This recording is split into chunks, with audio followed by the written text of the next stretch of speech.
Hello नमस्कार दोस्तों, कैसे हो आप लोग। उम्मीद करते हैं ठीक ठाक ही होंगे। आज की वीडियो हम लोग देखने वाले हैं आरआरबी एलपी टेक्नीशियंस भर्ती 2024-25 के लिए, जो कि प्रैक्टिस मॉक टेस्ट का ये 11वां वीडियो है। इससे पहले मैंने 10 वीडियो आप लोगों का मैथ और रीजनिंग का दे दिया है, तो ये मेरा 11वां वीडियो है। लेकिन इसमें रीजनिंग नहीं रहेंगे क्योंकि आज थोड़ा सा कुछ इंटरनल प्रॉब्लम की वजह से मैं रीजनिंग के क्वेश्चंस को कलेक्ट नहीं कर पाया, तो उसके लिए सॉरी दोस्त। तो देखिए, ये जो वीडियो होने वाले हैं, हालांकि मैं जो आप लोगों को क्वेश्चंस प्रोवाइड करा रहा हूँ, हर एक दिन जो है एक टेस्ट दे रहा हूँ जिसका एक स्मार्ट सॉल्यूशन होने वाला है, जो कि आपके जो एग्ज़ाम के लिए बहुत ज़्यादा फ़ायदेमंद हो सकते हैं। नहीं तो आप रुक कर देखिए, कुछ तरीका मेरा अलग होगा, जो अधिकतर नॉर्मली स्टूडेंट जो करते हैं जिस तरह से, वो तरीका नहीं रहेगा। तो चलिए देखिए।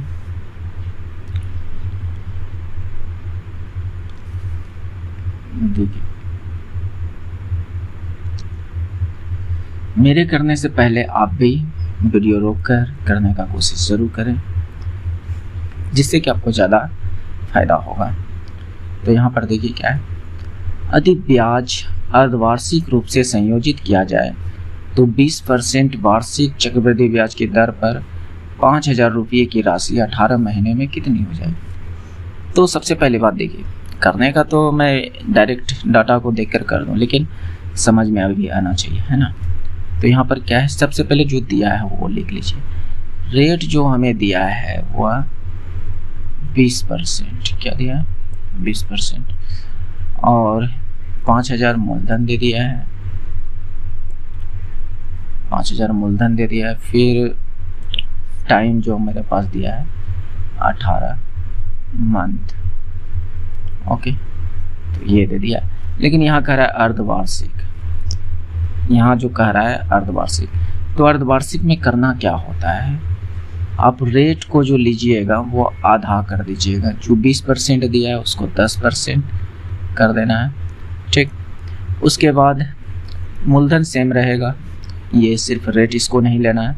अब टाइम की जो यहाँ पर दिया हुआ है 18 महीना, तो एक बात सोचिए कि 18 महीना का तो आप नहीं निकाल सकते हैं, है ना। तो 18 महीना का कितना, 6 महीना का पेयर बनेगा, तो आपका जवाब होगा कि 3 पेयर बनेगा। तो आप टाइम 3 ईयर मान लीजिए। क्या मेरी बात को समझ पा रहे हैं? तो समझ पा रहे होंगे। अब जो मूलधन लेना है यही, टाइम नहीं ये लेना है, ये लेना है। मेरी बात को समझ पा रहे हैं? 18 महीना, और इसने कहा कि अर्धवार्षिक। अर्धवार्षिक मतलब कितना, 6 महीने का आपको 1 साल लेना है, 6 महीने का 1 साल, तो 6 महीना का कितना पेयर बना, 3 पेयर, तो आप 3 साल ले लीजिए। तो या तो आप यहाँ पर जो नॉर्मल यूज करते हैं कितनी हो जाएगी अमाउंट के लिए, तो P × 1 + R/100 और पावर n + p, ये फार्मूला यूज कीजिए, या तो मैं जो कह रहा हूँ उससे कीजिए। तो इससे करना वो जो होता है, कहने का मतलब ज़्यादा टाइम लग जाएगा, तो इसको आप इग्नोर करिए। बात समझ रहे? इसीलिए मैं कहता हूँ कि यहाँ पर जो आपको बताऊँगा कुछ अलग तरीका बताऊँगा, जिससे कि आपको कहीं ना कहीं एग्ज़ाम में फ़ायदा होगा और टाइम की बचत होगा। बात समझ रहे हैं? तो यहाँ पर देखिए, आप इस रेट को पकड़िए। रेट कितना है, 10%। तो 10% का मतलब आप क्या कह सकते हैं कि 1/10। तो इसको आपको जो फिलहाल के लिए मानना है वो मूलधन मानना है, और ये जो है आपका ब्याज है, तो चक्रवृद्धि ब्याज है, तो CI मान लीजिए। तो अब इन दोनों का रेशियो लीजिए, मूलधन और अमाउंट का। मूलधन और अमाउंट का रेशियो लेना है। मूलधन कितना, 10, और अमाउंट क्या चीज़ होता है, तो अमाउंट आप लोगों को पता होनी चाहिए कि अमाउंट जो होता है मूलधन प्लस CI, या तो मूलधन प्लस SI, जहाँ SI साधारण ब्याज रहता, तो यानी अमाउंट मतलब मिश्र धन। बात समझ रहे हैं, मिश्र धन। तो मैं यहाँ पर मूलधन और मिश्र धन का अनुपात को ले रहा हूँ। तो मूलधन 10 और ब्याज कितना 1 है ना, मूलधन 10 ब्याज 1 तो कितना हो गया 11, अमाउंट कितना हो गया 11। अब यहाँ पर अगर आप सीख गए तो आपका आंसर जो है बहुत जल्दी आएगा अगर समझ गए तो देखिए टाइम कितना वर्ष दिया है 3 वर्ष है ना, तो इस पर पावर 3 कीजिए, दोनों पर पावर आपको 3 करना है, ठीक है। तो 10 पर पावर 3 कीजिएगा तो कितना होगा 1000, और 11 पर पावर 3 कीजिएगा तो कितना 1331, यही होगा कि नहीं, 11 का पावर क्यूब कीजिएगा तो इतना। तो हमको मूलधन का अगर मैं रेशियो देखूं तो 1000 है, और हम यहाँ पर मूलधन जो दिया है वो दिया है 5000, तो इस 1000 के बराबर में हम कह सकते हैं कि 5000 है, 1000 अनुपात के बराबर जो है 5000 है। तो इसके अनुपात के बराबर में क्या होगा, तो ये आपको साफ साफ दिख रहा होगा कि ये जो 1000 है ये 5 गुना है, 1000 का 5 गुना 5000, तो आप भी इसका 5 गुना कर दीजिए ना, 1331 का 5 गुना, तो आप 5 5 15 13 65 66, तो ये 6655 आपका राइट आंसर हो जाएगा। तो बस थोड़ा सा समझना है, फिर तो आपके आंसर जो है चुटकियों में आने वाले हैं। बस थोड़ा सा इतना सा आप समझ लिए तो देखिए यहाँ पर कहा क्या है कि कितनी हो जाएगी, इसका मतलब क्या, मूलधन प्लस CI, मूलधन प्लस CI, बात समझ रहे हैं। तो यहाँ पर जो है ये अमाउंट जो है ये मूलधन प्लस CI दोनों है, बात समझ रहे हैं। 1331 जो है, अगर सिर्फ हमको यहाँ पर ब्याज ही पूछता, मेरी बात को ध्यान से समझिएगा, अगर सिर्फ यहाँ पर ब्याज पूछता तो बताइए मूलधन कितना 1000, ब्याज अमाउंट कितना 1331, तो यहाँ से जवाब मिलता कि जो CI का जो रेशियो है, अनुपात है, वह 331 है, यही तो होगा, है कि नहीं। अगर मैं कहूँ कि CI यहाँ से क्या निकलेगा 331, मेरी बात को ध्यान से थोड़ा सा समझिएगा, आसानी से बन जाएगा। तो ये 331 क्योंकि मूलधन 1000 और ये 1331, तो 331 ही तो एक्स्ट्रा है, वही तो आपका ब्याज है। तो आप इतना का मान निकाल लेते हैं, यहाँ पर देखते हैं कि ये 5 गुना है तो इसका आप 5 गुना कर देते हैं तो आपका ब्याज निकल जाता है, बात समझ रहे हैं। तो ये यहाँ से बहुत जल्दी और आसानी से आपका प्रश्न बनेगा। इससे आप कुछ भी निकाल सकते हैं, टाइम भी निकाल सकते हैं, इससे आप रेट भी निकाल सकते हैं, कुछ भी निकाल सकते हैं। ये कॉन्सेप्ट जो है, हालांकि इस तरह का प्रश्न आएगा तो मैं ज़रूर कराने का कोशिश करूँगा, जिससे कि और भी ज़्यादा आपका क्लियर होगा। हालांकि इस वीडियो में तो मैं उस क्वेश्चंस को लिया नहीं हूँ, आगे लेने का कोशिश करूँगा उस तरह के क्वेश्चंस को। देखिए 2 संख्याओं का योग 30 है, एक संख्या का 4 गुना दूसरी संख्या के 3 गुना से 1 अधिक है, तो बड़ी संख्या ज्ञात कीजिए, ठीक। तो देखिए इस सब में कुछ है नहीं, बस आप जो यहाँ पर राग अलाप दिया हुआ है उसको पढ़ते जाइए और करते जाइए। 2 संख्याओं का योग, तो मैं किसी भी 2 संख्या को मान लेता हूँ, एक संख्या 1 से दूसरा संख्या हुआ है, इसका जो योग है वह 30 है। क्या मेरी बात को समझ पा रहे हैं, समझ पा रहे हैं। और नेक्स्ट लाइन जो कह रहा है कि एक संख्या का 4 गुना, तो इसका मैं 4 गुना ले लूँ, और 4 गुना दूसरी संख्या के 3 गुना, दूसरी संख्या क्या है y मैंने माना, इसका 3 गुना, इसका 3 गुना से 1 अधिक है, से 1 अधिक है। तो दूसरा इक्वेशन है, मैं इस लाइन को पढ़ा तो ये चीज़ हमें मिला, पहला ये चीज़ मिला। तो अब देखिए हमको चाहिए क्या, बड़ी संख्या, हमको क्या चाहिए बड़ी संख्या। तो चलिए बड़ी संख्या को ढूंढते हैं कि आखिर बड़ी संख्या है क्या, ठीक है। तो ये इक्वेशन तो आपको दिख रहा है, हालांकि यहाँ से चाहें तो इसको माइनस करके ला सकते हैं, लेकिन मैं कहता हूँ उतना क्यों कीजिएगा, थोड़ा आसान ही ऑप्शन को ढूंढें तो आसान ज़्यादा अच्छा रहेगा, है ना। जैसे मेरी बात को यहाँ पर समझिएगा, जैसे मैं कहता हूँ कि यहाँ पर जो है आप इसको 4x बना दीजिए, इसको 4x कर दीजिए, तो मैं टोटल इक्वेशन को 4 से गुना कर दूंगा। तो ये 4x प्लस 4y बराबर 30 चौके 120। क्या 4x यहाँ पर बन गया, तो आपका जवाब होगा कि हाँ। और 4x बराबर मेरे पास क्या है 3y प्लस 1, तो 4x के जगह पर 3y प्लस 1 को पुट कीजिए प्लस ये 4y है बराबर में 120।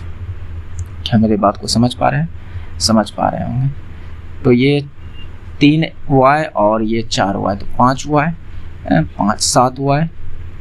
7y और ये उधर चल जाएगा किस में? माइनस में, तो 119। तो y बराबर 17 से 19 से 17, y बराबर क्या आ गया? 17। तो यहाँ पर देखिए दोनों संख्याओं का योग 30 दिया था, तो y तो 17, तो इसको कितना होना पड़ेगा? तो आपका जवाब होगा कि ये 13। तो बताइए दोनों में से बड़ा कौन है? ये है 17। तो इसका राइट आंसर 17, जो बड़ी संख्या है वो मेरे हमसे पूछ रहा है। तो ये सब कुछ एक्स्ट्रा आपको दिमाग लगानी है कि कहाँ जल्दी पुट करना है कि जल्दी आंसर आएगा। बात समझ रहे हैं? हालांकि आप तो इसको इक्वेशन से भी कर सकते थे, जो 10th 9th 10th में जो विलोपन, प्रतिस्थापन ये सब लगाते थे, तो वो सब देखिए दोस्त, अब वो सब से कीजिएगा उस तरह से तो फिर आप समझ सकते हैं कि दुनिया कहाँ है। 4 वस्तुएं 1 रुपये में बेचने पर एक व्यक्ति को 50% की हानि होती है। 2 वस्तु को 1 रुपये में बेचता है तो उसका लाभ प्रतिशत क्या है? आप भी वीडियो रुककर कोशिश कीजिए, उम्मीद करते हैं कि आपने किया होगा। ओके, तो 4 वस्तु को उसने जो है 1 रुपया में बेच दिया। 4 वस्तु को, या यहाँ पर कह सकते हैं 4 वस्तु का विक्रय मूल्य, विक्रय मूल्य जो है 1 रुपया है और ये 50% हानि के बराबर है। मेरी बात को समझ रहे हैं? ये 50% हानि के बराबर 1 रुपया है। तो अगर मैं कहूँ कि इसका मतलब ये 50% की वैल्यू है, इसका मतलब ये क्या है? 50% की वैल्यू है। अगर मैं कहूँ इस 1 रुपये को आप 100% बनाइए, तो इसको 100 बनाने के लिए आप क्या कर सकते हैं? 2 से गुना। मेरी बात को यहाँ पर ध्यान से सुनिएगा, जल्दी आंसर आएगा, बात समझिए। तो ये इसको भी आप 2 से गुना कर दीजिए, तो ये कितना? 2 रुपया। यानी उस 4 वस्तु का रियल में जो क्रय मूल्य था, मेरी बात को ध्यान से समझिएगा, यानी 4 वस्तु का क्रय मूल्य जो था 2 रुपया था। क्या मेरी बात को समझ रहे हैं? नहीं समझे तो फिर से समझिए। देखिए 1 रुपया में जब बेचा तो 50% की उसको हानि हो गई। इसका मतलब जो 1 रुपया है वो 50% वैल्यू का मान है, 50% का मान है। हम जब कोई भी वस्तु होता है वो 100% की होती है। मेरी बात समझ रहे हैं? कोई भी वस्तु अपने आप में वो 100% की होती है, चाहे आप हो, चाहे आपके पास जो पेन कॉपी रखे हैं वो अपने आप में 100% है, जब तक उसकी कोई एक्स्ट्रा पार्ट ना हट जाए। बात समझ रहे हैं? उसी तरह से ये 50% की वैल्यू जो थी 1 रुपया थे, जो कि विक्रय मूल्य था। मेरी बात को समझ रहे हैं? समझ रहे हैं? तो हमें चाहिए क्रय मूल्य। तो क्रय मूल्य कितना? 100%, तो 2 रुपया। 100% की वैल्यू 2 रुपया। तो यहाँ से इतना बात समझ गए, तो अब आगे समझिए। 2 वस्तु प्रति 1 रुपये में बेचता है। अब कहता है कि 2 रुपये में वो 1 वस्तु बेचता है। तो एक बात बताइए, ये 4 वस्तु 2 रुपये में खरीद रहा है, तो 2 वस्तु कितने रुपये में खरीदेगा? 2 वस्तु का क्रय मूल्य क्या होगा? क्रय मूल्य, तो आपका जवाब होगा कि 1 रुपये, है ना? कि 2 वस्तु का क्रय मूल्य कितना? 1 रुपये। और उसने कह रहा है कि 2 रुपये में 1, यानी 2 वस्तु जो है 1 रुपये में बेचता है। तो भाई 1 रुपया तो उसका क्रय मूल्य ही है, तो इसका मतलब ना तो उसे लॉस हो रहा है ना ही हानि। तो इस प्रकार कह सकते हैं कि ना ही लाभ है ना ही हानि। जैसे कहने का मतलब आप कोई वस्तु 1 रुपया में खरीदें और 1 ही रुपया में बेच रहे हैं, तो क्या आपको लॉस या हानि होगी? नहीं ना। तो आप सीधा कह सकते हैं कोई लाभ नहीं हुआ, है ना। तो नेक्स्ट आगे समझिए, नहीं समझे तो पुनः कोशिश कीजिएगा। मैं तो बस कोशिश बता सकता हूँ कैसे कीजिए। आपकी सोच पर निर्भर करता है कि आप उस चीज़ को समझ पा रहे हैं कि नहीं। यहाँ पर देखिए, यहाँ पर रेकरिंग है, टाइपिंग में नहीं हो पाया है, समझिए। इस टाइप के प्रश्न तो अधिकतर पूछा जाता है, तो कीजिए, थोड़ा कोशिश कीजिए आप भी। देखिए इस तरह का जब प्रश्न हो तो आप सीधा सीधा उतारिए, 3 to 4 पर पावर कहते हैं रेकरिंग, 2 4 पर रेकरिंग है, यानी जिसको बार ब्रैकेट भी कहते हैं। जब इस तरह का डाटा हो और उसका भिन्न में बदलने के लिए कहा है तो क्या करें, तो ये सीधा पॉइंट के पहले क्या है नहीं है उसको भूलिए और जो पॉइंट के बाद है उसको उतार दीजिए। बात समझ रहे हैं? और नीचे में कितने अंक पर रेकरिंग दिख रहा है, तो आपका जवाब होगा कि 2 अंक पर, तो नीचे में 2 9 लगाइए। और कितने अंक पर रेकरिंग नहीं दिख रहा है, तो आपका जवाब होगा कि 1 पर नहीं दिख रहा है, तो 1 0 लगाइए। और जिस पर रेकरिंग नहीं है उसको ऊपर में घटा दीजिए। यही आपका आंसर है। आप इसको कटाइए पिटाइए, देखिए कितना होता है, 321/990। क्या ये कट सकता है किसी संख्या से? तो मेरे उम्मीद से 3 से तो कट सकता है। 3 9 27, 3 ढंग 30, 3 का 3 7 21 और ये 33 दिया 99, तो 107/330, 107/330 ये राइट आंसर हो जाएगा। इस पर मैंने प्रॉपर वीडियो आज से लगभग आज ही नहीं, जब मैं स्टूडेंट को 10th का क्लास पढ़ाता था, 10th क्लास का जब मैं बच्चों को मैथ पढ़ाता था, तो उसी समय मैं एक प्रॉपर वीडियो बनाया था जो कि इस पर रिलेटेड है। बात समझ रहे हैं? तो बहुत पुराना वीडियो होगा, लेकिन देखिएगा बहुत ज़्यादा बेनिफिट हो जाएगा। इस तरह के जितने भी क्वेश्चंस होंगे सारे क्लियर हो जाएंगे। चाहे यहाँ पर भी कोई संख्या हो तो उसको कैसे करें, या एक संख्या छोड़कर यहाँ पर रेकरिंग हो, इधर रेकरिंग हो तो कैसे करें। इस टाइप के सारे क्वेश्चंस को मैंने कवर करवाया है। तो देखिए अब इस तरह का क्वेश्चंस रहे तो क्या करें। ज़रूरी है कि पूरा हल करें, थोड़ा सा स्मार्ट तरीके से भी सोचिए। जैसे कहने का मतलब PQR एक साझेदारी में इतना रुपया का निवेश किया और लाभ इतना हो गया, कुल लाभ इतना हो गया, तो उनके संबंधित शेयर ज्ञात कीजिए, यानी उनके बीच में बंटवारा कितना रुपया होगा। ठीक है, तो देखिए बांटेगा तो इतने रुपया को ना, क्या मेरी बात को समझ रहे हैं? बांटना तो है इतने रुपए को। हालांकि इसको तरीके से करना चाहिएगा, तो फिर ऐसे आप लिखिए PQR जो भी इसका अमाउंट है 45,000, 90,000 और फिर Q का 22, 2,25,000 इतना है, तो ये इतना है। फिर इसको कटाइए पिटाइए, जो अनुपात निकलेगा उस हिसाब से इसको बांटना है, उस हिसाब से। लेकिन मैं कहता हूँ एक बार ऑप्शन पे ध्यान देने से क्या जाता है, कुछ जाएगा क्या। जैसे मैं यहाँ पर देख रहा हूँ 3 अंक के बाद जो है 2 आ रहा है, 3 अंक के बाद क्या आ रहा है 2, तो आप 3 अंक को छोड़िए, 3 अंक को कटाइए। अब इन सबको जोड़िए, 5 8 13 9 22, 13 9 22, तो लास्ट में 2 आ रहा है। और आगे थोड़ा सा चेक करते हैं, 3 अंक तो सभी में है, 8 और 1 9 9 18, 9 9 कितना हो गया 18, 18 2 20, तो 2 0 आ गया। क्या यहाँ पर 2 के बाद 0 है? नहीं ना, तो ये आंसर नहीं हो सकता है। मेरी बात को समझ रहे हैं? जैसे यहाँ पर मैं 3 अंकों को कटा रहा हूँ, 3 अंकों को कटा रहा हूँ, 3 अंकों, अब जोड़ कर देखिए 0 8 और 0, तो 8 आ रहा है। क्या आ रहा है? 3 अंक कटाने के बाद 8, क्या यहाँ पर 8 है?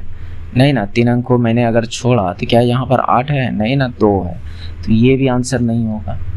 आप मेरी बात को ध्यान से समझने का कोशिश कीजिए। हालांकि दोस्त चाहिएगा कि हर एक सवाल को मैं तरीके से करूं एग्ज़ाम में, और आपका जो है मैथ का स्कोर बढ़िया हो जाए, तो फिर थोड़ा सा आप समझ सकते हैं क्या बोलूं। ये 3 अंक कटाया, इसको भी कटाया, इसको भी कटाया। अब जोड़ता हूँ 5 8 13 9 22, 2 तो आ रहा है, 9 1 10 9 19, 10 5 15, पुनः फिर से जोड़ता हूँ 5 8 13 9 22 हाथ रहल 2, उसके बाद 9 8 9 1 10 9 19 2 21, तो लास्ट में क्या आ गया 1, 2 के बाद 1 आ गया। तो क्या ये आंसर हो सकता है 2 के बाद क्या है 7? तो ये भी नहीं। तो अब इसमें आप ट्राई कर लीजिए, ट्राई कीजिए या ना कीजिए, आंसर तो वही होगा। तो यहाँ पर देखिए कटाइए, क्या है 5 8 13 9 22, गिरी 2 हाथ रहल 2, उसके बाद 8 1 9 9 18 2 20, 18 2 20। यहाँ पर भी नहीं आ रहा है, तो फिर तो गड़बड़ है। हालांकि फिर से देखिए, कहीं हो सकता है मैंने गलती जोड़ने में कर रहा हूँ।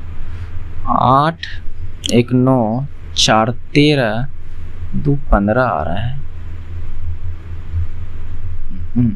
13 2 15, तो ये तो नहीं हो सकता है।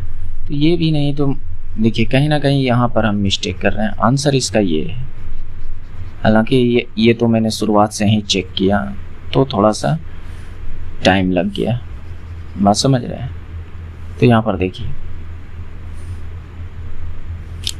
ये जो है इसका 3 अंक मैंने कटाया, यहाँ से कटाया, ठीक है। 5 8 13 9 22 हाथ रहल 2 उतर गया, हाथ रहल 2, ठीक है। उसके बाद 5 का तो काम हो गया, 9 1 10 5 15 2 17, देखिए 2 के बाद 7, तो इसी में आया, तो ये हमारा राइट आंसर हो जाएगा। हालांकि देखिए आपको जिसमें अंदाज़ा लग जाए कि हाँ इसमें आंसर हो जाएगा, यहाँ तो मैंने इस तरह से समझाया तो टाइम लग सकता है, लेकिन आप जब कीजिएगा तो टाइम नहीं लगेगा प्लीज। लेकिन अगर हो सकता है किसी को ये चीज़ ना समझ में आया, तो चलिए मैं पूरा करा देता हूँ कि जो बेसिक स्टूडेंट हैं उसके लिए थोड़ा सा हो सकता है कम, मतलब कि लगेगा कि नहीं समझ में नहीं आया। तो चलिए मैं समझाने का कोशिश, इसका आप पॉइंट को उड़ाइए, ये इसका मतलब इसको कटाइए, इसको छोटा कीजिए, 3 3 को कटा दिए। क्या और किसी से कट सकता है? तो 9 से कटेगा, 9 से 5 बार में, 9 से 10 बार में, 9 से 9 दूनी 18 9 5 45। क्या और किसी से कटेगा? तो हाँ 1 और ये आपका 2 और ये 5, तो इतना के अनुपात में आ गया 1 5 2 के। तो टोटल ये लाभ का ही अनुपात है, ये किसका अनुपात है? प्रॉफिट का अनुपात है, ठीक। तो टोटल अगर अनुपात देखें तो 2 1 3 5 3 8 अनुपात है, और यहाँ पर रियल में कितना का वैल्यू दिया है। अब 2 जीरो को भूल जाइए कि यहाँ पर कोई 2 जीरो है, बाद में 2 जीरो, ये जो 3 जीरो है चिपका दीजिएगा, बाद में ये 3 जीरो है जो है बाद में चिपका दीजिएगा, बात समझ रहे हैं। तो इसको आप भूलिए। तो यहाँ पर कितना है 4 7 472,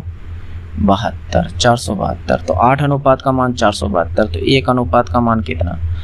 1 अनुपात का मान 8 पंचे 40 और 8 9 72 59, 1 अनुपात का मान कितना? 59। तो हमें चाहिए पी क्यू का, तो पी का अनुपात में कितना? 1, इसका मतलब मैंने यहाँ पर 1 अनुपात का मान कितना है? 59। तो इसका मैंने 3 जीरो को मैंने कटाया, तो इस पर 3 जीरो चिपकाइए। जब 1 का आंसर आ गया तो ज़रूरी है क्या सभी को चेक करना? नहीं ना, तो ऐसे भी कर सकते हैं। हालांकि ये सब भी आएगा, कीजिएगा। 1 अनुपात का मान इतना आया, तो आप 2 अनुपात का भी मान निकाल सकते हैं, जस्ट इसका डबल। उसके बाद 5 अनुपात का भी मान, यानी इसका 5 गुना, तो आराम से निकाल लीजिएगा। तो इस सब क्वेश्चंस में, लेकिन मैं ये कहना चाहता हूँ कि ये सब नहीं करना पड़ेगा इस तरह के क्वेश्चंस में। अगर आप देखना चाहें तो आप एक बार ऐड करके देखिए ना, इतना आ जाएगा, जिसका वैल्यू इतना आ जाएगा वही आंसर है। और या तो यूनिट डिजिट से भी कर सकते हैं, बात समझ रहे हैं।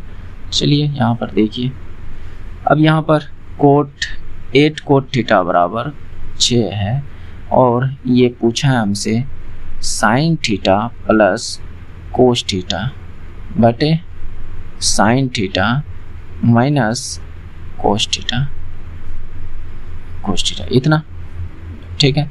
तो हमको इतना का वैल्यू दिया हुआ है, तो यहाँ से हम कह सकते हैं कोट थीटा बराबर जो है 6/8 है, मेरी बात को समझ रहे। तो यहाँ पर आपको ये चीज़ पता होगा कि ये आपका आधार होगा, ये लंब होगा। तो आप यहाँ पर ये करने का कोशिश कीजिएगा कि अगर किसी को भी इस कोण को माने तो ये लंब 8, ये आधार 6, तो ये जो भी निकलेगा 8 6 6 8 10, तो ये ऐसे फिर साइन थीटा का मान पुट कीजिएगा। आपके पास आधार हो गया, लंब हो गया और कर्ण हो गया, तो फिर आप साइन थीटा का मान पुट। लेकिन मैं कहता हूँ कि कोट थीटा का एक फार्मूला है, आपने क्या मतलब कि आपको याद होनी चाहिए कि ये होता है कोस थीटा बटे साइन थीटा। ठीक है, तो 6/8, तो कोस थीटा का मान 6 अनुपाते में कोस थीटा साइन थीटा का मान 8। मेरी बात को समझ रहे हैं? हालांकि ये भी अनुपात में है, इसलिए मैं ये चीज़ को लगा रहा हूँ, नहीं तो फिर आप ये करते तो फिर बेहतर रहता। तो यहाँ पर देखिए अब डायरेक्ट आंसर आ जाएगा 6 और 8 14 ऊपर कि कोस थीटा आपका 6 और ये 8 तो 14, यहाँ पर ये 8 - 6 2, तो डायरेक्ट आंसर 7। हालांकि आप यहाँ साइन थीटा का वैल्यू पुट कीजिएगा, फिर जाकर आपका आंसर आएगा, तो फिर आपको टाइम तो लगेगा, है ना। तो इसीलिए कहता हूँ कि दोस्त अभी तक अगर आप लोग रुके हुए हैं, पहली बार आए हैं, तो चैनल को सब्सक्राइब कर लीजिएगा और बेल आइकन को दबा लीजिएगा, जिससे कि कहीं ना कहीं आप ही लोगों का बेनिफिट होगा और आपकी जो तैयारी में थोड़ी सी जो कमी है उस कमी को आप पूरा कर सकते हैं। मैथ रीजनिंग के सेक्शंस को आप अच्छी तरह से कर सकते हैं, और आप बोलिएगा तो मैं फिजिक्स के न्यूमेरिकल क्वेश्चंस को भी करा सकता हूँ, क्योंकि आप मेरी पिछली वीडियो जाकर देखिएगा, मतलब कि इतने अच्छे से क्वेश्चंस लिए और उसको अच्छी तरीक़ा से कराया। एक बार आप जाकर विजिट जरूर कीजिएगा। अगर कहिएगा तो मैं 9th 10th का फिजिक्स का जो न्यूमेरिकल क्वेश्चंस होते हैं मैं सारे क्वेश्चंस करा दूंगा, लेकिन आप कमेंट करके बोलिएगा तब, अन्यथा मैं फिजिक्स ये जो मैथ और साइंस का मैथ और रीजनिंग का सीरीज चला रहा हूँ, अभी कुछ दिन तक चलाऊँगा। लगभग मैंने कहा है कि 30 वीडियो आप लोगों को देंगे, तो 30 वीडियो आप लोगों को फिक्स मिलेगा। तो 10 वीडियो तो ये 10वां वीडियो है और 20 वीडियो यहाँ से मैं दूंगा। तो ठीक है, तो आप लोग बने रहिए और देखिए। एक दुकानदार 800 रुपये में अंकित मूल्य पर 15% और 20% की 2 क्रमिक छूट की अनुमति देता है, तो विक्रय मूल्य ज्ञात कीजिए। ठीक है, तो इसको देखिए आप 2 तरीके से निकाल सकते हैं। एक तो जो नॉर्मल तरीका होगा उससे आप निकाल सकते हैं, या तो फिर आप कुछ एक आध को फार्मूला इसका हो सके तो आपको पता होनी चाहिए। जैसे यहाँ पर कह रहा है कि 800 की कोई वस्तु है, ठीक है, 800 की कोई वस्तु है, इस पर एक बार 15% की छूट दिया, इस 800 पर 15% की आपकी छूट दे दिया, तो 800 का 15% कितना, तो आपका जवाब होगा कि 15 × 20 से 120 का छूट, यानी 800 पर 120 का छूट। तो कहने का मतलब यहाँ पर 800 में 100 घटाते हैं तो 700 और 20 घटा दीजिए तो 680, कितना 680। अब यहाँ पर कहता है एक बार और छूट दीजिए, अब 20% का छूट दीजिए। अब हमको 680 पर 20% छूट चाहिए, तो आप 680 पर 20% का छूट दे दीजिए। तो 20% मतलब क्या, नीचे में 100, तो यहाँ से घटाएं तो कितना 7 दूनी 120, 136 का छूट, यही ना, 8 दूनी 16, 8 दूनी 16, 14 दूनी 12, 136 का छूट दे दीजिए। यानी यहाँ पर हमको 20% की छूट चाहिए, यानी 136 की छूट चाहिए। तो अब कितना का बचेगा 4 और 7 में 3 गया 4, 5, 544 रुपये, कितना 544 रुपये। या तो आप इतना ना करके आप एक चीज़ कर सकते हैं, जैसे मैं बता रहा हूँ समझिएगा। क्रमिक छूट की जब बात आए तो आप किसी भी परसेंटेज को x मान लीजिए और किसी को भी आप y मान लीजिए, किसी को भी y मान लीजिए। इसके लिए जो क्रमिक छूट का यानी एकल छूट निकालते हैं तो वो जो होगा x + y - x y बटे 100, किसका, इतना % किसका, ये जो आपका अंकित मूल्य है MRP का, किसका गुना MRP, मार्क प्राइस, ये ना अंकित मूल्य को क्या कहते हैं MRP। तो यहाँ से x क्या है 15, y कितना 20 - xy, x यानी 15 × 20 बटे 100 और यहाँ पर परसेंटेज है तो ये भी नीचे में 100 आएगा। MRP कितना 800 और नीचे में 100। ये 100 किसके लिए, ये परसेंट के लिए। ठीक है, तो यहाँ से ये कट गया। तो आप देखिए 15 और 20 35 और इसको कटाइएगा तो कितना, तो 1 0 कट गया, 5 3, तो ये 35 में 3 गया 32, 35 में 3 गया 32 गुना 8, 32 गुना 8। तो यहाँ पर गुना कीजिए, 8 में 16, 8 दिया 24, 1 25। 256 रुपये का हमें छूट मिला, 256 रुपये का छूट मिला। तो कितने की वस्तु पर, 800 की वस्तु पर। इसका मतलब विक्रय मूल्य क्या होगा, तो 800 में आप 256 को माइनस कर दीजिए, तो यहाँ से भी वही आएगा। ठीक है, 544 रुपये। तो ये चीज़ आपके लिए बेहतर रहेगा। क्या मेरी बात को समझ रहे हैं? ये चीज़ आपके लिए जो है जल्दी आंसर देगा। हालांकि इस तरह से भी कीजिएगा तो फिर कोई फर्क नहीं पड़ेगा, और इस तरह से भी आप कर सकते हैं। क्या मेरी बात को समझ? हालांकि नहीं तो अगर इतना भी करते हैं, यहाँ से जो मान निकलता, कितना निकलता 32, ये 32 निकला, तो आप डायरेक्ट जो है 32% ना करके 800 का आप 68% कर लेते हैं, यानी 32 डायरेक्ट 100 में घटा देते हैं तो 68%, तब पर भी ये आंसर। तो देखिए इसको कई तरीके से किया जा सकता है, बात समझ रहे हैं? तो आराम से कीजिएगा। मैं आप लोगों को जो है बहुत सारे तरीके बता सकता हूँ, लेकिन एक वीडियो में कितने तरीके बताऊँगा, है ना? तो इसके लिए आप लोग जुड़े रहिए। कहीं ना कहीं आपका एग्जाम आते आते बहुत सारे टॉपिक जो है आपका क्लियर करवा दूँगा। 3 संख्याओं का योग इतना है, पहली और दूसरी संख्या 2 3 है, दूसरी और तीसरी संख्या 3 4 है, तो दूसरी संख्या क्या होगा? तो जैसे कहने का मतलब आप लोग निकालते होंगे रेशियो पर, जो प्रिपरेशन में होता है रेशियो पर से रिलेटेड जो प्रश्न होता है, उसमें आप लोग क्या करते हैं, जैसे कि मैं किसी संख्या को x मान रहा हूँ, किसी को y मान रहा हूँ, किसी को z मान रहा हूँ, तो हमें x y का जो अनुपात दिया है वह 2:3 दिया, यानी पहली संख्या को x मानना, दूसरी संख्या को y, तीसरी संख्या को z। ठीक है, तो ये चीज़ मैंने माना। और यहाँ पर दूसरी और तीसरी 3 4, दूसरी तीसरी 3 4, इसका इक्वल मैंने निकालूंगा। अगर कहने का मतलब कि इन तीनों का अनुपात निकालना चाहूँ एक साथ, तो कैसे? तो अब कुछ लोग करेंगे कि इसको 13 को गुना करेंगे, फिर ऐसे करेंगे, फिर ऐसे करेंगे, बेकार है। अब देखिए ना, वाई बीच में ना है और इसी को तो इक्वल करना है। जब ये इक्वल है, ये है, तो चेंज करना क्या जरूरी? क्या मेरे बात को समझ रहे हैं?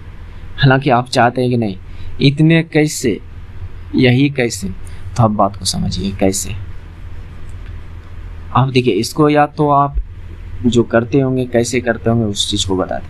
आप 2 तिया 6 करते हैं, है ना, 3 तिया 9 करते हैं, फिर ये 4 तिया 12 करते हैं। क्या मेरी बात को समझ रहे हैं? ऐसे करते हैं, यानी ऐसे गुना करते हैं, ऐसे करते हैं, फिर ऐसे गुना करते हैं, यही करते हैं, है कि नहीं? तो फिर ये आपका आता है, जाकर ये आता। इसको कटाइए, क्या आ रहा है? 3 से 2 बार में, 3 से 3 बार में, 3 से 4 बार, क्या 2 3 4 आया? मैं इस बात को क्यों बोल रहा हूँ, क्योंकि y बीच में है और y दोनों जगह सेम है, इसलिए y को हमें चेंज नहीं करना पड़ा। बात समझ रहे हैं? तो समझते होंगे। तो देखिए इतना, तो ये रेशियो निकल गया। और हमसे पूछा क्या है कि दूसरी संख्या क्या, तो हमने दूसरी संख्या को क्या माना, y, दूसरी संख्या को y।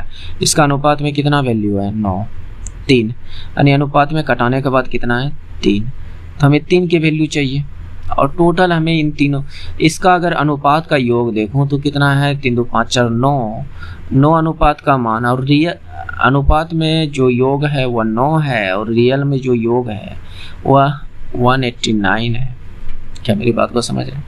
189 है। तो एक अनुपात का मान कहा जाए तो ये कितना हो जाएगा, 21।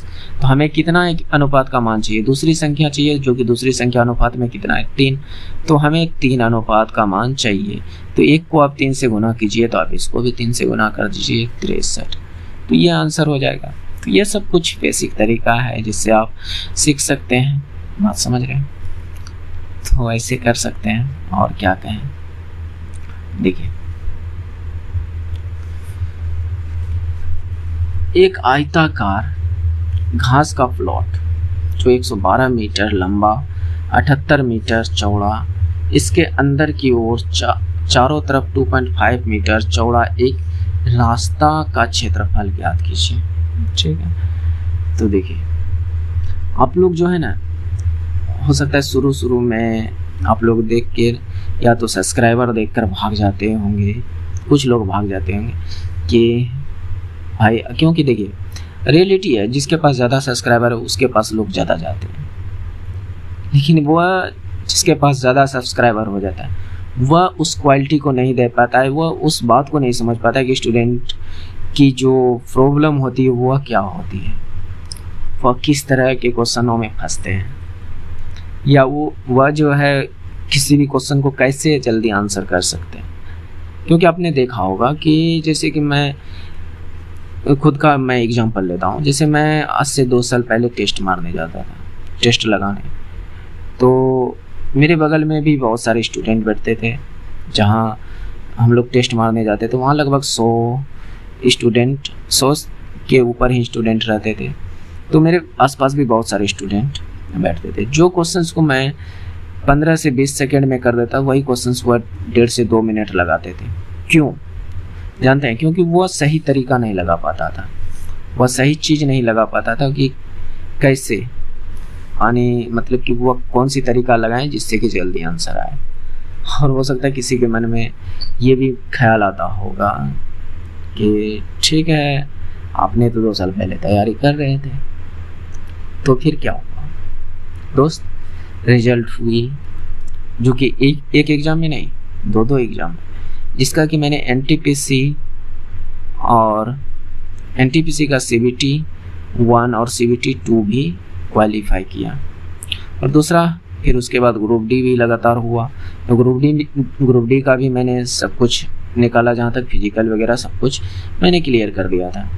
हालांकि अगर आप लोग को चाहिए इसका नंबर या रोल नंबर वगैरह अगर चेक करनी हो तो मैं दे दूंगा, आप लोग बोलिएगा मैं दे दूंगा। मैंने इन तीनों एग्ज़ाम को क्वालिफाई किया। और साथ ही साथ अगर मेरा और थोड़ा मतलब कि क्वालिफिकेशन अगर जानना चाहते हैं तो मैंने खुद से एग्ज़ाम निकाल कर, जो ITI सरकारी का नाम सुनते हैं ना, ITI इंस्टीट्यूट जो होता है सरकारी, तो मैं फिटर ट्रेड से सरकारी से किया हूँ, वो भी एंट्रेंस एग्ज़ाम देकर निकाला है। तो ये सब मेरी उपलब्धि है, कहीं ना कहीं ये मेरी तैयारी का ही तो फल है ना। तो आप भी कर सकते हो। और ये चीज़ हमसे तो नहीं होना चाहिए कि आपने क्या किया है। मैंने बहुतों को देखा है, कुछ नहीं किया है फिर भी यूट्यूब पर लाखों सब्सक्राइबर हैं। क्या किया है, वो क्या था, नहीं था, कैसा था, इन सब के बारे में वो कभी चर्चा नहीं करते हैं। सिर्फ आ रहे हैं और दे रहे हैं। फिर भी चलिए मानता हूँ कि हाँ ठीक है, अच्छे पढ़ा रहे हैं, अच्छे से बता रहे हैं, तो है सब्सक्राइबर। लेकिन अगर ये चीज़ अभी कम सब्सक्राइबर देखकर अगर आप हमसे कहिएगा तो फिर ये जायज़ नहीं है दोस्त। तो ये समझिए, एक आयताकार घास के प्लॉट, जो ये बात मैंने पढ़ा, तो इसका कहना है कि एक आयताकार जो है घास का प्लॉट है कुछ इस प्रकार से, जिसकी लंबाई 112 और चौड़ाई 78 ये। और इसने कहा कि इसके चारों तरफ ये जो कुछ इस प्रकार से आप रोड बना दीजिए यहाँ तक, यानी जो कि 2.5 मीटर चौड़ा हो, 2.5 मीटर चौड़ा हो, तो रास्ते का क्षेत्रफल क्या होगा। तो इसको अगर आप आसान करना चाहते हैं तो देखिए आप कैसे कर सकते हैं। मैं इस फिगर को कुछ और भी आसान तरीक़ा से बना सकता हूँ। भले इसने जो भी कहा हो, मैं ये आयत बनाया, कितना 112 और ये 68 का 78 का, ठीक है। तो इसने कहा कि 2.5 मीटर चौड़ा रोड बनाना। तो एक बात सोचिए कि यहाँ भी 2.5 जा रहा है और यहाँ भी ऊपर भी 2.5 जा रहा है, तो क्यों ना हम डायरेक्ट 2.5 ऐड करके इसको 5 मीटर ले लूँ। क्या मेरी बात को समझ रहे हैं? इन दोनों को एक साथ मैंने यहाँ पर जोड़ दिया तो ये 5 मीटर हो गया। तो आपको अब एक फिगर दिखता होगा ये वाला, कि जैसे अगर मैं इसमें आपको कुछ मान वगैरह बैठा दूँ, ABCDEF, क्या इस प्रकार मैं बैठा दूँ तो आपको दिख रहा होगा कि AB A B E F एक आयत बन गया। एक क्या बन गया? आयत। क्या मेरी बात को समझ रहे हैं? तो यहाँ पर देखिए इसकी लंबाई कितना, ए बी कितना 112 और चौड़ाई कितना 5। ये दोनों रोड को मैंने एक में ही ऐड कर दिया। आंसर पे कोई फर्क नहीं पड़ेगा। आंसर पर कोई चाहे ऐसे निकालिए चाहे ऐसे निकालिए, कोई फर्क नहीं पड़ेगा। लेकिन आपकी सोचने की तो तरीका थोड़ी सी अलग होनी चाहिए जिससे कि आपको जल्दी आंसर दे। तो यहाँ पर कुछ क्षेत्रफल आ गया रास्ता का ही, तो ये क्षेत्रफल है, ये तो रास्ता ही है तो है। मैंने भले ही यहाँ पर ये अलग अलग रास्ता है मैंने एक में कर दिया। हमको क्षेत्रफल से मतलब है, वो कहाँ है नहीं है उससे मतलब नहीं, ठीक है। तो ये 5 सेंटीमीटर बाद हो गया किसमें? ये 78 में। तो इधर बचा कितना? 73, यानी ई से डी तक कितना बचा? 73। अब ये वाली जो लंबाई है वो 73 है। अब हमको चाहिए इधर वाली की लंबाई, इधर। तो एक बात बताइए, इसने 5 मीटर तो चारों साइड से ने कहा है, मेरी बात को यहाँ पर ध्यान से समझिएगा। 5 मीटर तो इधर यानी 2.5 मीटर इधर से भी, 2.5 मीटर इधर से भी, तो इधर भी तो 2.5 मीटर, इधर भी 2.5, तो क्यों ना हम इधर 5 ही मीटर ले लें। दोनों को एक ही साथ ये जो क्षेत्रफल है इसको इधर ही चिपका दें, तो इसका मतलब ये भी 5 मीटर है ना, ये वाला 5 मीटर। तो ये 73 गुना 5, तो ये हो गया रास्ता का कुल एरिया। बात समझ रहे हैं? ये रास्ता का कुल एरिया हो गया। आप इसको आसानी से कर सकते हैं। 5 को कॉमन लीजिए, 112 प्लस 73 और इसको आप जोड़ दीजिए 5 गुना, तो 3 2 5 7 1 8 9 नहीं 8 ही होगा, नहीं 9 क्यों, और 185 गुना 5 तो 5 25 18 5 90 2 92 925 मीटर स्क्वायर। तो ये दोस्त आसान तरीका है। इसमें आप फिर यहाँ से कुछ घटाइएगा 112 में, फिर इसका यहाँ से यहाँ तक निकालिएगा। मेरी बात को ध्यान से समझिए। पहले यहाँ से यहाँ निकालिएगा एक बार, तो आपको यहाँ 4 गो आयत का क्षेत्रफल निकालना पड़ेगा, और इसमें कई गो निकालना पड़ा? मात्र 2 गो। बस आपकी सोचने की नज़रिया जो है, सोचने की तरीका आपका अलग होना चाहिए। बात समझ रहे हैं? तो ये 925 मीटर स्क्वायर हो जाएगा। आप ऐसे आसानी से कर सकते हो। बात समझ रहे हैं? अब भले ही आप सब्सक्राइबर के पीछे भागो, कोई बात नहीं है, लेकिन आप एक बार पूरा रुक कर पूरा वीडियो देखें, क्वेश्चंस करने की तरीका को समझें, तो फिर आपको समझ में आएगा कि और जगह हमें क्या चीज़ मिलती है और यहाँ क्या मिल रहा है। इस चीज़ को आप समझ पाएंगे। बात समझ रहे हैं? ठीक है, तो आगे देखिए यहाँ पर क्या कर रहा है। इतना जो भी है ये डाटा एक पूर्ण वर्ग है, तो x y का मान क्या होगा। तो हमें एक चीज़ यहाँ पर दिखा कि दोस्त ये दोनों सेम है और ये दोनों सेम है, और यहाँ पर कुछ हिसाब किताब लगा हुआ है, और यहाँ पर कह दिया कि ये पूर्ण वर्ग है। क्या है? पूर्ण वर्ग है। तो इसका मतलब ये कहीं ना कहीं जो होगा a प्लस बी का होल स्क्वायर होगा। क्या मेरी बात को समझ रहे हैं? कहीं ना कहीं ये क्या होगा? a प्लस बी का होल स्क्वायर। और ये होता क्या है दोस्त? हवा चल रहा है बहुत जोर से, और नीचे में गर्मी होने के वजह से मैं जो है वीडियो 2nd फ्लोर पे बना रहा हूँ, जो कि नीचे में बहुत गर्मी है दोस्त, क्या करूँ। और फैन बंद करके बनाता हूँ तो बहुत ज़्यादा गर्मी लगता है, और फैन चालू करूँगा तो नॉइज़ बहुत ज़्यादा आएगा। तो इससे बेहतर है कि एक तार को मैंने एक्सटेंशन तार को ऊपर लेते आया है। एक्सटेंशन तार समझते होंगे कि कुछ एक्स्ट्रा वायर को जोड़कर ऊपर 2nd फ्लोर तक पहुंचा दिया है। वहां से फिर मैं लैपटॉप में कनेक्ट कर चला रहा हूँ, तो थोड़ी सी नॉइस वाइस आ सकती है, तो उसके लिए आप लोग मैनेज कीजिएगा।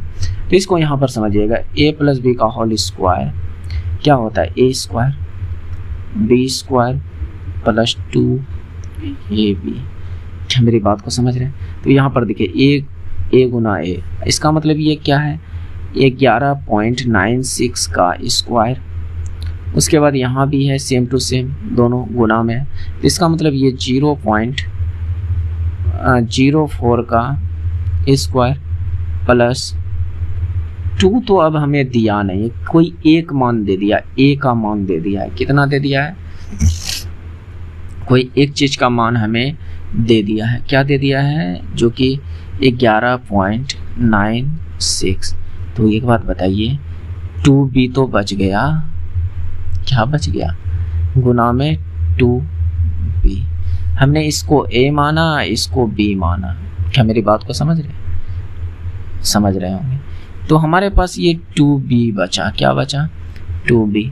और यहाँ पर 2b के जगह पर यहाँ पर xy दिया है, क्या दिया हुआ है, इसका मतलब यहाँ पर जो दिया हुआ है ये 2b के जगह पर xy दिया है। मेरी बात को समझ रहे होंगे। तो हालांकि यहाँ पर जो ये वैल्यू तो हमें दे ही दिया है, तो y का मान तो हमें पता है। देखिए y का मान कितना है, 0.4। y का मान कितना है, 0.04। तो इसका मतलब इस x का जो मान होगा वो 2 होगा, है ना, गुना में 2। इसको हल कीजिए, जो भी आंसर आए वो आपका आंसर होगा, यानी 0.08। तो थोड़ा समझने लायक क्वेश्चंस है, समझिए, आसानी से कर लीजिएगा, है ना। और इस तरह के क्वेश्चंस पूछा जाता है दोस्त एग्जाम में, आपकी टाइम को लॉस करने के लिए। तो अगर इस तरह के क्वेश्चन से पहले आप नहीं भिड़ंत हुआ रहेगा तो फिर एग्जाम में थोड़ा हो सकता है ना कि थोड़ा सा फंस सकते हैं, और क्या। ओके, नेक्स्ट देखिए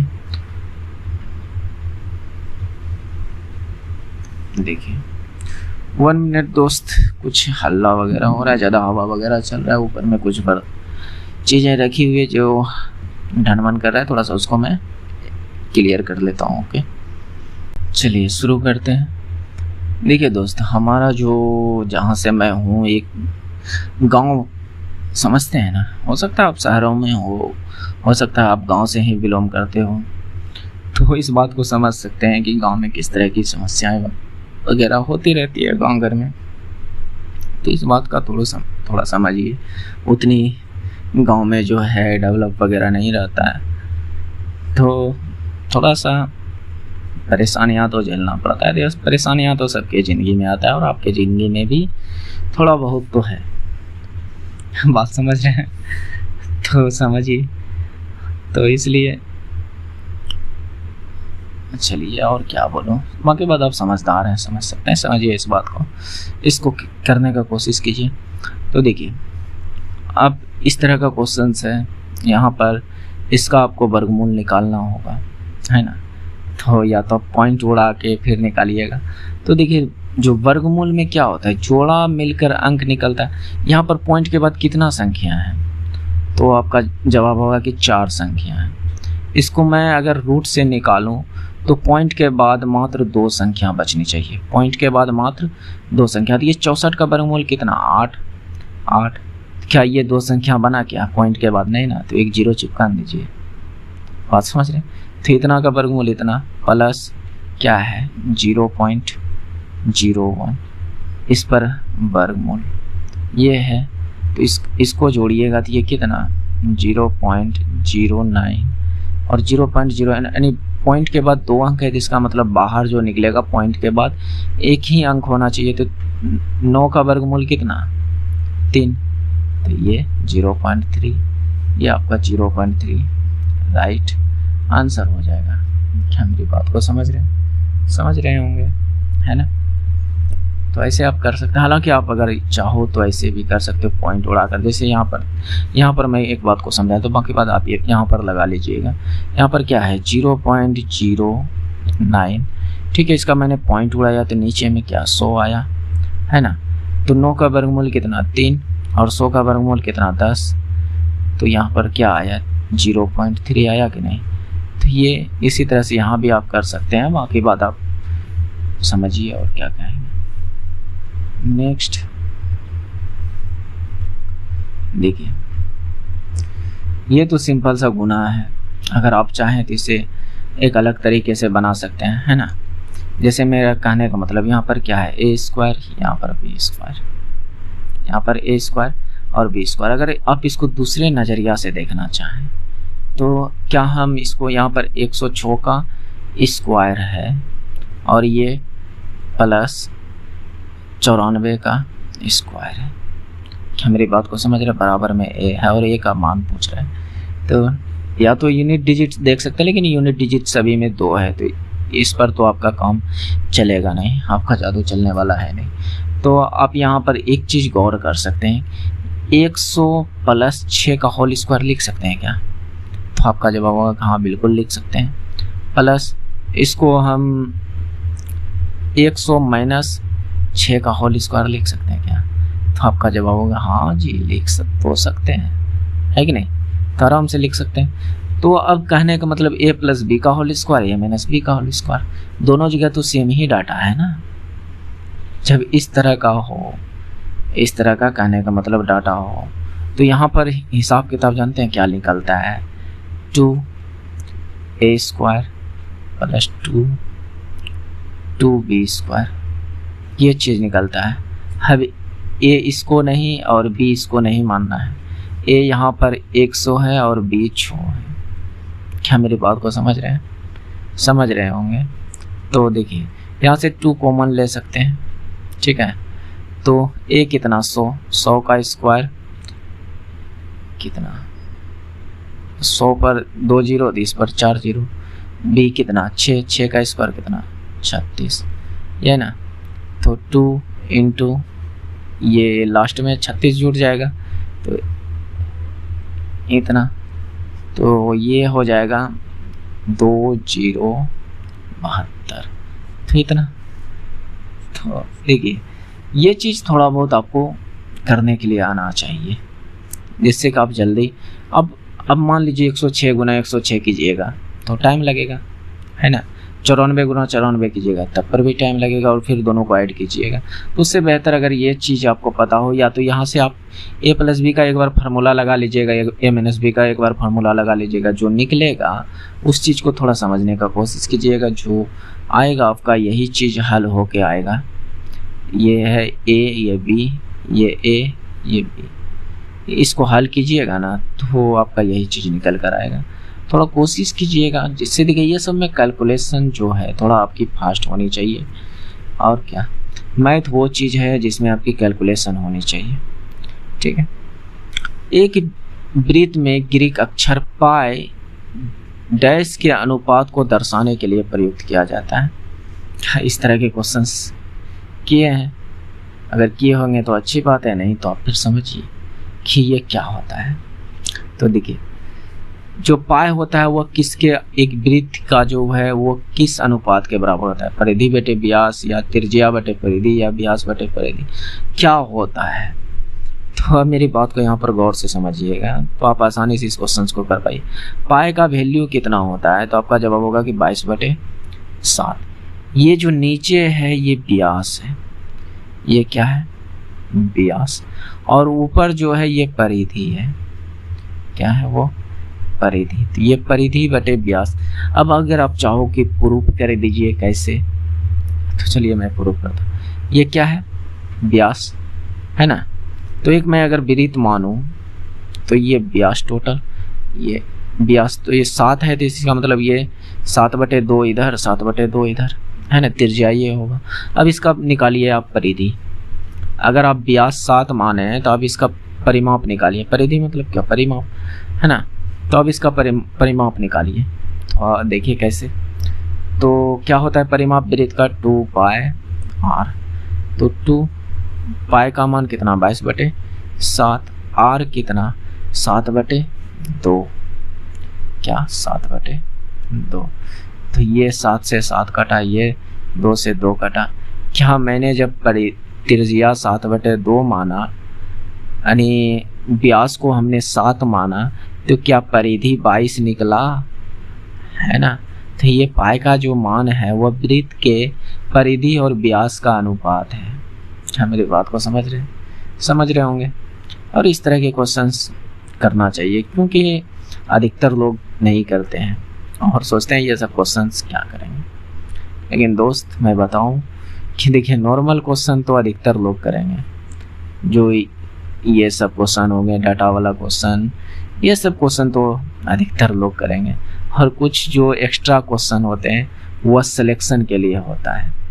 जो अगर आप अगर मान लीजिए किसी एग्ज़ाम में उस तरह के क्वेश्चन 10 क्वेश्चन पूछ लिए और कुछ वो अच्छे लड़के ही करेंगे और पता है कि 10 क्वेश्चन अगर कर लिए तो 10 नंबर बढ़ेगा और 10 नंबर रिजल्ट बनाने के लिए।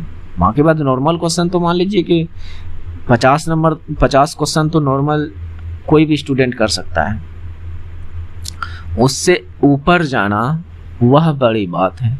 और वह जो ऊपर जाइएगा वह कौन सा क्वेश्चन ले जाएगा, जो थोड़ा सा टफ होता है, जो थोड़ा सा टेक्निकल क्वेश्चंस होता है, थोड़ा सा मतलब कि अलग क्वेश्चंस होता है, वो क्वेश्चंस आपको ऊपर ले जाएगा। बात समझ रहे हैं? तो समझिए बात को, और क्या कह सकते हैं। गीता ने 1000 रुपये में एक बैग खरीदी, 200 को ठीक करने के लिए 300 रुपये में खर्च किए, यानी एक बैग गीता ने खरीदा 1000 का, ठीक है। और उस पर उसमें दोष मतलब क्या, उसमें कुछ खराबी था तो उस पर और 300 रुपये एक्स्ट्रा खर्च किए। तो इसका मतलब सीधा सीधा कहने का मतलब कि खरीदा है वह 1300 में, खरीदा है वह 1300 में और उसने इसे बेच रहा है 1508 रुपये में। तो इसका मतलब वह सेल जो कर रहा है वह 1508 रुपये में। या तो आप ऐसे निकालो, घटा कर देखिए कि कितना एक्स्ट्रा में बेच रहा है, तो आपका जवाब होगा 208। कितना एक्स्ट्रा? 208 कितना पर? 1300 पर, 1300 पर। अब यहाँ से परसेंटेज निकालने के लिए जो भी है, ये प्रॉफिट ही तो है। प्रॉफिट यानी लाभ प्रतिशत बराबर क्या, लाभ इंटू एक्स, लाभ इंटू 100 बटे क्रय मूल, है ना। क्रय मूल उसका क्या है 1300। अब कोई कहेगा कि 1000 बोल रहा है कि खरीदा है, तो भाई ये जो खराब था तो उसमें 300 रुपया जो खर्च किया उसका वो पैसा नहीं जोड़ेगा क्या? जोड़ेगा, है ना। या तो आप मान लीजिए कहीं से कोई सामान खरीद कर ला रहे हैं और आपका भाड़ा लग गया 5000, 6000 में कोई सामान खरीद के लाए, भाड़ा 1000 लग गया, तो क्या आप 7000 में बेच दीजिएगा? तो ये आपका 7000 जो वो कॉस्ट प्राइस है, आपका खर्च हुआ, वही आपका सीपी है, ना कि 6000। बात समझ रहे हैं? तो आप जरूर है कि 7000 से ऊपर में बेचिएगा, वही बात यहाँ पर है। तो आपका क्रय मूल्य क्या हो जाएगा 1300 रुपये। तो यहाँ से परसेंटेज निकालिएगा तो निकल जाएगा कितना, तो ये हो जाएगा 13 का 13, 13 का 78, 16%, 13 का 16%। या तो मैं कहता हूँ एक तरीका और, आप CPSP का रेशियो ले लीजिए, CPSP का रेशियो, इससे आसान होगा। जैसे मैं कह रहा हूँ बताइए, समझिए, समझने का कोशिश कीजिएगा। CP कितना 1300, SP कितना 1508। तो आप यहाँ पर इसको कटा दीजिए, इसको मैं 13 से कटाऊंगा 1300 को, तो ये कितना है 100, और इसको मैं 13 से कटाऊंगा, 13 का 13 बच गया कितना 13 का 13 बच गया 2, फिर 13 का 13, 13 का 78। देखिए 100 पर कितना ज़्यादा है 16, तो यही तो 16% हमारा प्रॉफिट है। क्या मेरी बात को समझ रहे हैं? तो इस तरीके से कर सकते हैं, जो कि इस तरह के कैलकुलेशन में नहीं फंसिएगा।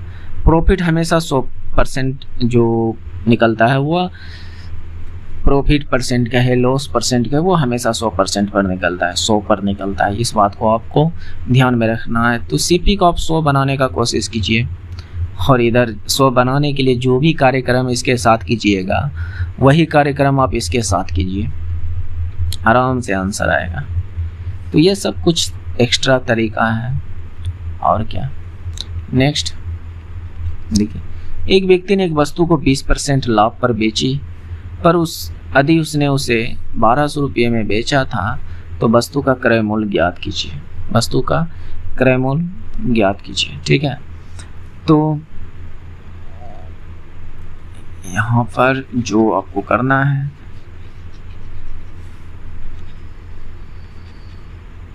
देखिए कोई वस्तु जो है वह खरीदा होगा 100% पर, है ना, लेकिन वह 20% लाभ कमा रहा है। इसका मतलब SP क्या होगा 100 प्लस 20%, 100 प्लस 20%, इसका मतलब 120%।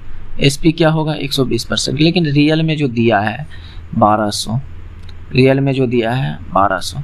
तो आप देख रहे होंगे कि 120% की वैल्यू 1200 है। 120% की वैल्यू कितना है 1200। अगर मैं यहाँ पर कहूँ कि 1% की वैल्यू कितना, तो 10, यहाँ पर एक जीरो चिपका है, क्या हुआ है, यानी कहने का मतलब ये इसका कितना गुना है, 10 गुना है, क्या है 10 गुना। तो आप इस 100 का भी तो 10 गुना कर सकते हैं, इस 120 का ये 1200 कितना है 10 गुना, तो आप इस 100 का 10 गुना कर दीजिए, कितना है 1000, 10 गुना कर दीजिए 1000, आपका ये राइट आंसर हो जाएगा। तो एक लाइन में निकलेगा। अगर फिर आप चाहोगे कि नहीं हम कुछ और तरीके से निकालें तो फिर आपकी इच्छा है ना।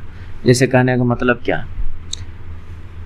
आपका जो क्रय मूल्य है, मान लिया कि मैंने 100 रुपया था, क्रय मूल्य कितना था 100 रुपये, सीपी जो था वो आपका 100 रुपया था, उस पर आपको 120 रुपये यानी 20% लाभ पर बेच रहे हैं, इसका मतलब उसको 120% पर बेच रहे हैं, 120% जो कि है 1200 के बराबर, 1200 के बराबर।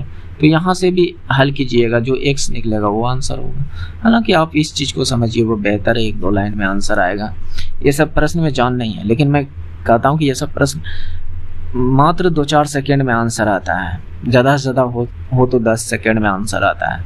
इन सब तरीक़ों से सिर्फ सोचने मात्र से आता है, अगर आप सोच सके तो समझिए उस चीज़ को, आप थोड़ा सा इम्प्रूव कीजिए। और क्या, यहाँ पर देखिए, एक व्यक्ति ने अपने फर्नीचर को 25% लाभ पर बेचा और 15% हानि, यानी 25% लाभ पर बेचा, और यदि उससे 15% हानि पर बेचा होता तो 800 रुपया कम हो जाता, 800 रुपया कम हो जाता। तो फर्नीचर का मूल्य क्या है, तो वही बात यहाँ मान सकते हैं कि सीपी जो है आपका वह 100% है, ठीक है। तो आपने जो है पहले 25% लाभ पर बेच रहा है, इसका मतलब वो आपने जो 125% पर बेच रहा है, फिर कह रहा है कि नहीं आप 15% हानि पर बेच दीजिए, तो 100 में 15% घटाइएगा तो कितना 85%, और जो कह रहा है कि जो पैसा अब जो मिलेगा आपको 800 रुपया कम मिलेगा, यानी इन दोनों का जो अंतर है वह 800 रुपया दिया हुआ है। तो हमें 100% की वैल्यू चाहिए। फर्नीचर का मूल्य ज्ञात कीजिए, तो फर्नीचर का मूल्य क्या था, ओरिजिनल कॉस्ट प्राइस क्या था, बस यहाँ से ऐसे कीजिएगा।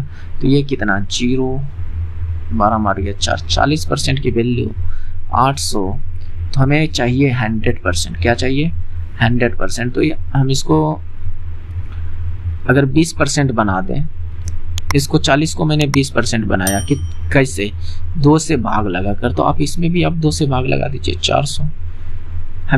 हमें जाना है 100% तक पहुँचना है, बात समझ रहे हैं। तो अब इसको 5 से गुना कर दीजिए, तो ये 100% होगा कि नहीं, तो आपका जवाब होगा कि हाँ बिल्कुल होगा। तो आप इसको भी 5 से गुना कर दीजिए, तो ये कितना हो जाएगा 2000, यानी 100% की वैल्यू कितना निकल गया 2000, यानी इसकी लागत मूल्य जो थी वह 2000 रुपये थी।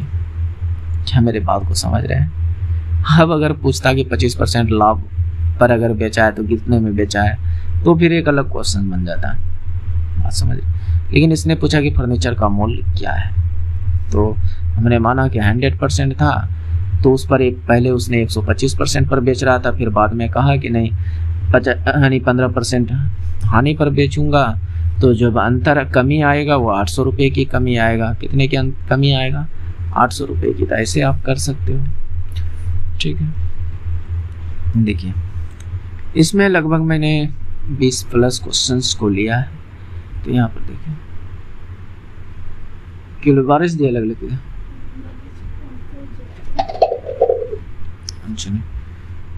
तो यहाँ पर देखिए a² + b² + c² बराबर ab bc ca। तो a³ b³ c³ कुछ हमसे इस प्रकार से क्वेश्चन पूछा हो, तो इसमें इसको कैसे किया जा सकता है समझिए इस बात को। जैसे मेरा कहने का मतलब यहाँ पर जो है, आप इसमें से जो एक ही क्वेश्चन ना दिया है, आप इनमें से कुछ ना कुछ मान बैठाकर आप इन दोनों को आपस में बराबर कर सकते हैं। तो मैंने यहाँ पर एक चीज़ नोटिस किया कि दोनों साइड इधर भी ABC है, इधर भी ABC है, तो मैं यहाँ पर A बराबर B बराबर C बराबर 1 ले लिया। अगर मैं इस A बराबर 1 पुट करता, यहाँ भी 1 पुट करता, यहाँ भी 1 पुट करता, तो यहाँ भी 1 1, तो इस तरह से देखते हैं तो इधर का आंसर जो आता 3 आता, क्या आता 3, और इधर भी 3 आता। तो इसका मतलब जो हमने a बराबर b बराबर c बराबर 1 जो लिया, इसका मतलब बिल्कुल सही है। क्या है? बिल्कुल सही है। तो आप वही चीज़ यहाँ पुट कर दीजिए ना, a बराबर 1 तो 1 का क्यूब 1, 1 का क्यूब 1, यानी b बराबर भी 1 ही लेना है, और c का क्यूब 1 माइनस 3 ABC, यानी यहाँ पर 1, यहाँ पर भी 1 गुना में 1, तो 3 गुना 1 गुना 1 तो 3 ही तो हो जाएगा, है ना। 3 गुना 1 गुना 1, तो ये जुड़ कर 3 और ये तीनों गुना होकर 3, तो 3 में 3 गया तो क्या हो गया 0। थोड़ा इन सब मेथड को समझिए, बाकी बाद इसमें फार्मूला लगाने गए तो फिर आपका दिन खराब हो जाएगा, है ना। तो इस सब तरीकों को समझिए, और जो क्वेश्चन लगे कि अच्छा उसका स्क्रीनशॉट आप ले सकते हैं। और क्या देखिए, the sum of digit of square root of इतना जो भी है, तो इसका मतलब कह रहा है कि यहाँ पर जो है इसका रूट निकालिए, उसके बाद जो भी नंबर आता है उसका योग क्या होगा, उसका योग क्या होगा। देखिए कुछ दोस्त कमेंट किए थे कि क्वेश्चन इंग्लिश में होता तो अच्छा होता। तो दोस्त जितना इंग्लिश आप लोग में से जानते हैं ना, उससे कम में हम जानते होंगे। अगर मैं इंग्लिश अच्छा जानता रहता तो एसएससी में ना घुस गया रहता अभी तक मैं। बात समझ रहे हैं, क्योंकि एसएससी के लिए क्या चाहिए, इंग्लिश, CGL CHSL ये सब में ना घुस गए रहते, है कि नहीं। मैं बिहार से हूँ दोस्त, बिहार का जो स्टूडेंट होता है उसका मैथ साइंस ठीक ठाक रहता है। वहाँ के बाद आप सोचिएगा इंग्लिश उतना सा होता है कि जितना आप कोई अगर कुछ बोल रहा है तो समझ सको, यह नहीं कि आप उससे इंग्लिश में टॉकिंग कर सकते। हाँ कुछ लोग कर सकते हैं, जो CBSE वाले होंगे वो कर सकते हैं, लेकिन मैं तो फिलहाल CBSE वाला नहीं हूँ दोस्त। तो मैं भले ये छोटा क्वेश्चन था तो मैं समझ लिया, देखिए क्वेश्चन समझने का मैं समझ लूँगा, लेकिन हो सके तो मैं आपको इंग्लिश में नहीं समझा सकता, तो फिर आपको प्रॉब्लम हो जाएगा कि नहीं। तो इसलिए बेटर है दोस्त कि 90% लोग अगर हिंदी में समझ रहे हैं तो हिंदी समझाना बेटर है, ना कि इंग्लिश। बात समझ रहे हैं। 10, तो इसका कहने का मतलब इसका आप रूट निकालिए। तो इतना बड़ा नंबर है तो इसका लिए शॉर्टकट तो हमें दिख नहीं रहा है, तो आप डायरेक्ट आप रूट निकालिए 99 20 16। तो इस तरीके से ही निकालिए, बेहतर रहेगा। वहाँ के बाद अगर आप कोई और तरीका लगाते हैं तो फिर आप फंस सकते हैं। तो इस तरीक़े से आप निकालने का कोशिश कीजिए। तो यहाँ पर 9 नमा 81, क्योंकि 10 दशा 100 हो जाता है, तो 9 9 18 8 1, अब 2 उतारिए। अब इसको यहाँ कितना बार में खिला सकते हैं, तो 9 बार में अगर ले लूँ, क्योंकि 10 बार में लूँगा तो 1800 हो जाएगा, 10 तो ले नहीं सकता, या 0 1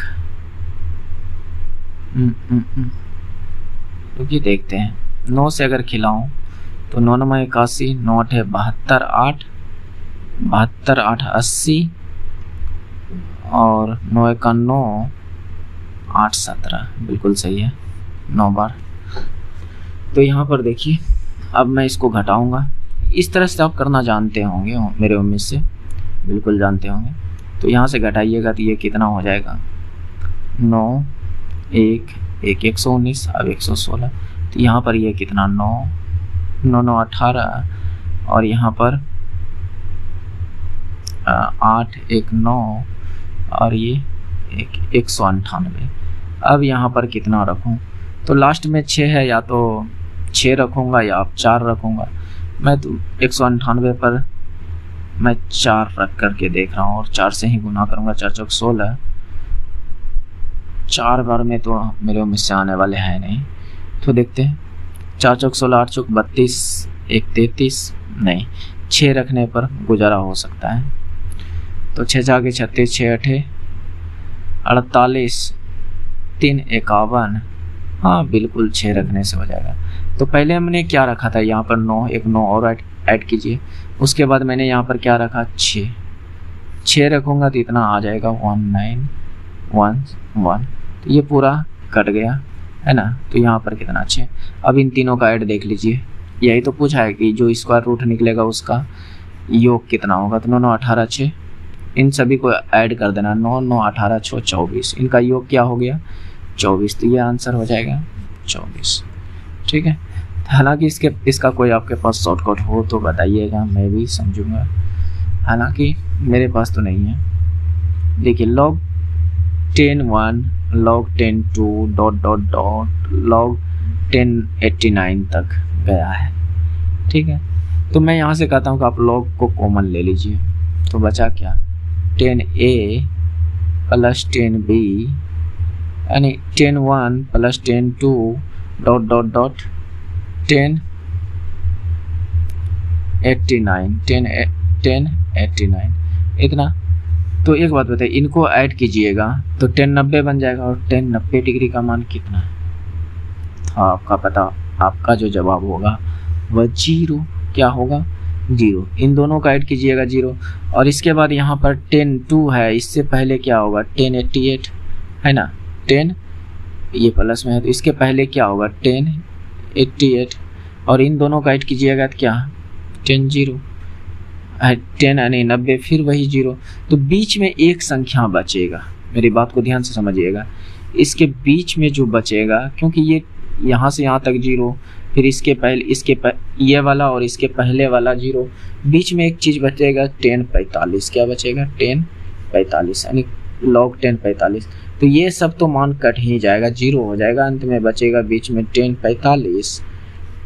मेरी बात को ध्यान से समझने का कोशिश कीजिएगा, log बचा क्या 10 45, और आपका जवाब होगा कि 10 45 का मान कितना, तो आपका जवाब होगा कि 1 होता है। तो इसका मतलब log 1 क्या हो गया log 1। और आपको एक चीज़ तो पता होगा कि log 1 का मान 0 होता है। log 1 का मान कितना होता है 0। जैसे log 10 का मान आपने पढ़ा होगा कि log 10 का मान 1 होता है, log 100 का मान 2 होता है। इसी तरह जितना 0 बढ़ाइएगा उतना मान बढ़ता है, बात समझ रहे। तो इस तरह से तो log 1 का मान क्या होता है 0, तो इसका राइट आंसर हो जाएगा 0। ओके, हालांकि ये इस तरह के क्वेश्चन रेलवे में ज़्यादा नहीं पूछा जाता है, बहुत कम पेपर में देखें कि log से पूछा जाता है, तो ज़्यादा तो नहीं पूछा जाता है। चलिए इस क्वेश्चन को कीजिए। देखिए, यदि x और y एक प्राकृतिक संख्या है, x प्लस y 2 है, तो कौन सा विकल्प सही होगा, x बराबर y या x बराबर y बराबर नहीं है, या x बड़ा है y से। तो देखिए यहाँ पर क्या कहा है, x और y प्राकृतिक संख्या है, इसका मतलब x जो भी इसका मान होगा x और y का, वो पॉइंट में नहीं होना चाहिए, 0.3 0.4 ये सब में नहीं होना चाहिए। क्या मेरी बात को समझ रहे हैं, या तो फिर रूट में नहीं होना चाहिए, या फिर किस में नहीं होना चाहिए, रूट में, पूर्ण संख्या होना चाहिए। क्या होना चाहिए, पूर्ण संख्या, या 0 नहीं होनी चाहिए, क्योंकि इसने प्राकृतिक संख्या में 0 नहीं आता है। पूर्ण संख्या में 0 इंक्लूड होता है। पूर्ण संख्या ये सब आप वास्तविक संख्या, पूर्ण संख्या ये सब तो आप लोग पढ़े होंगे, जो कि पूर्ण संख्या में 0 इंक्लूड होता है, तो ये सब आपको नंबर नहीं लेना है। तो एक ही ऑप्शन बचता है कि x को भी आप 1 मान लीजिए और y को भी आप 1 मान लीजिए, तब जाकर 2 मिलेगा, है ना, तब जाकर हमें क्या मिलेगा 2। तो इसका मतलब x बराबर क्या है y, यानी x का भी मान 1 है, y का भी मान 1 है, तो इसका मतलब x बराबर y राइट आंसर हो जाएगा। और ये क्वेश्चंस मैंने आप लोगों के लिए HW रखा है, इसका आंसर बताइएगा। हालांकि कल के लिए जो कल का जो क्वेश्चंस मैंने पूछा था वह ये था, इसको देखिएगा, उत्तल दर्पण की फोकस दूरी क्या होती है। ठीक है, यानी उत्तल दर्पण की फोकस दूरी ऋणात्मक, शून्य या धनात्मक या अनंत क्या होती है। तो एक बार उत्तल दर्पण को आप ड्रॉ कीजिए, कुछ इस प्रकार से बनता है ना। तो यहाँ से PFC फोकस दूरी किधर, जिधर आपका यह दर्पण घुमा हुआ है, तो ये आपका फोकस दूरी। तो ये किधर दिख रहा है, पोल से, ध्रुव से किधर दिख रहा है, तो आपका जवाब होगा कि बायां साइड। जब इधर हो, ये ध्रुव से इधर हो, तो इसका मतलब ये जो मान होता है ये धनात्मक में होता है। जो भी फोकस हो या वक्रता त्रिज्या हो, ये सब क्या होता है धनात्मक होता है, तो इसका आंसर हो जाएगा धनात्मक। जैसे हमसे पूछता कि अवतल दर्पण की फोकस दूरी क्या है, तो अवतल दर्पण आप इस प्रकार से बनाते हैं, यानी पोल से ये PFC, जब ये पोल से कोई दूरी इधर होती है आपका ऋणात्मक होता है। क्या मेरी बात को समझ रहे हैं? तो इसका आंसर ये होगा। तो इसीलिए बोले थे दोस्त कि मैं इसको इस तरह से बताऊंगा कि आप लोग कभी जल्दी भूलोगे नहीं। तो ये 2 फिगर आप ऐड रखिएगा, जो भी मान होगा आप आराम से निकाल पाओगे।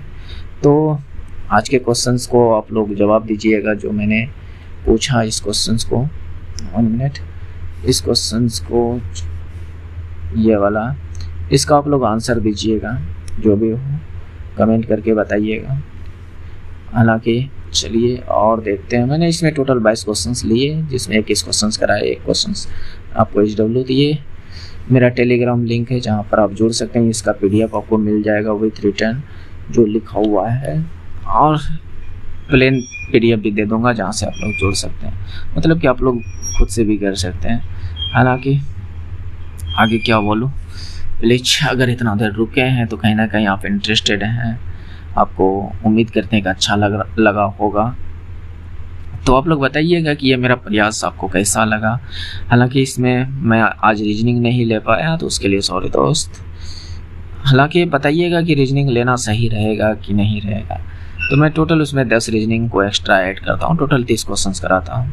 हालांकि ये 20 क्वेश्चंस मैंने कराया। तो आज का वीडियो आप लोग को उम्मीद करते हैं कि पसंद आया होगा।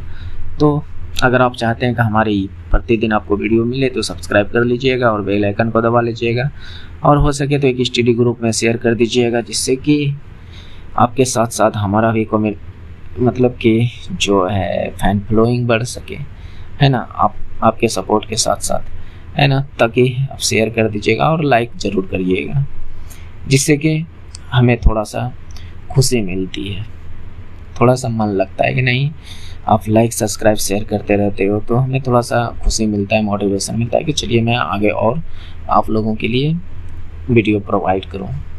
तो कोई बात नहीं, आप लोग इतना कर लोगे, हमें उम्मीद करता हूं, मैं इस चीज़ के लिए उम्मीद करता हूं कि आप लोग ऐसा करोगे। तो मिलते हैं नेक्स्ट वीडियो में। जय हिंद, जय भारत, थैंक्स फॉर वॉचिंग।